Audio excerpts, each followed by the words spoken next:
இப்போ தமிழ்நாட்டில் நடைபெற்றுக் கொண்டிருக்கிற திமுக ஆட்சி என்னை பொறுத்த மட்டும் ரொம்ப மக்களுடைய விரோதத்தை சம்பாதிக்க முடியாது.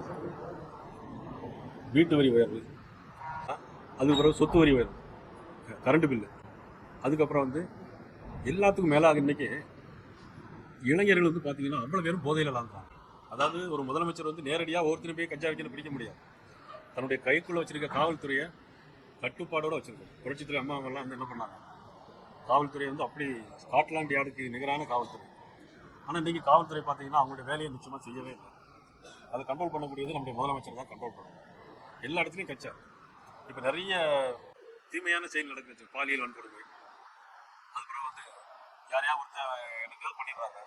அதுக்கெல்லாம் காரணம் போதைப் பொருள் பழக்கம் அதிகமாக தமிழ்நாட்டில் நடக்குது. அது ஒரு காரணம். வேறு நீங்கள் பார்த்தீங்கன்னா அண்டானி சீட்டில் அந்த சார் யார், அந்த சார் மேலே நடவடிக்கை எடுக்க முடியல. நடவடிக்கை கிடைச்சல வேறு வழி இல்லாமல் நடவடிக்கை எடுத்தாங்க. இது அந்த சார் அந்த ஒரு பக்கம். அப்புறம் பார்த்தீங்கன்னா நிறைய விஷயங்கள் இதை மாதிரி டாஸ்மாகில் ஊழல் 39,000 கோடி அப்படிங்கிறாங்க. இப்படி மக்களுக்கு இந்த ஆட்சி மேலே பெரிய ஒரு திருப்தி ஒன்றும் இல்லை. இதற்கு மாறாக மத்திய அரசு பிரைம் மினிஸ்டர் மோடி அவர்கள் எல்லா நன்மைகளும் செய்கிறாங்க. எல்லா ஏழைகளுக்கு வீடுகிற திட்டம், கரீப் கல்யாண் யோஜனை திட்டம், ஏழை மக்களுக்கு ரேஷன் கடையில் பொருள் கொடுக்கறது, இப்படி எல்லா திட்டங்களையும் மத்திய அரசு தான் கொடுக்கும்.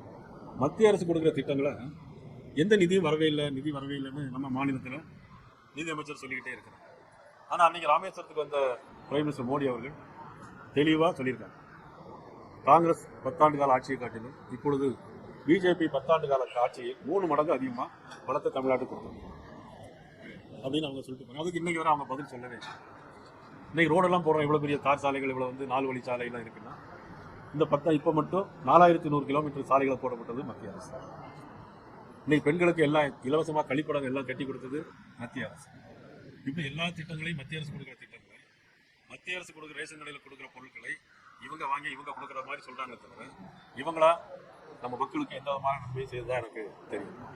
அது மட்டும் இல்லை, ஏற்கனவே மத்திய அமைச்சர் ராசா அவங்களுக்கு தெரியும் பெண்களை எவ்வளோ கேவலமாக பேசினார் என்பது உங்களுக்கெல்லாம் தெரியும்.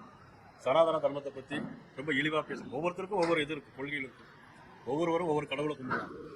அது இந்த கடவுளை கும்பிடுறது மோசம் அப்படின்னு சொல்கிறது எந்த விதத்தில் அது நியாயம்? இப்போ சமீபத்தில் அமைச்சர் பொன்முடி அவர்கள் பேசுகிற விஷயங்கள்லாம் தெரியும். மாமி பெண்கள்லாம் இருக்காங்க, நான் இப்போ அதை உங்கள் முன்னால் சொல்ல முடியாது. அதை நீங்களே அது எப்படின்னு அவங்களாம் தெரிஞ்சுக்கணும். மீடியாவில் பெண்கள்லாம் இருக்காங்க.